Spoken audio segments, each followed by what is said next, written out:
Assalamualaikum warahmatullahi wabarakatuh.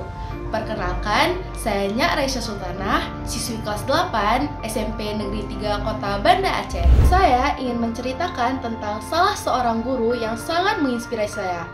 Beliau adalah Ibu Intan Nirmala Hasibuan. Bu Intan adalah guru IPA saya sejak kelas 7. Tahun pertama sekolah kami kurikulum merdeka. Saat itu saya berpikir kayaknya mau kurikulum apapun IPA tetap aja sulit dan menyeramkan. Ternyata, wow, pelajaran IPA kelas kami sangat asik, happy, and so fun.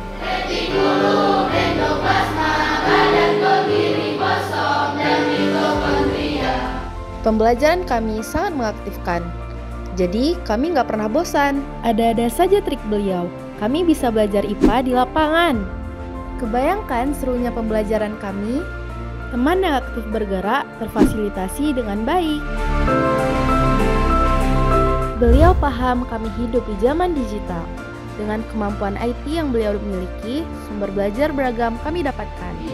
Menurut kami, beliau mendidik dengan hati. Gak hanya ilmu, karakter adalah hal terpenting. Intan, terima kasih karena telah menghadirkan pembelajaran IPA yang sangat menyenangkan. Samanya. Kurikulum Merdeka bermakna menyenangkan.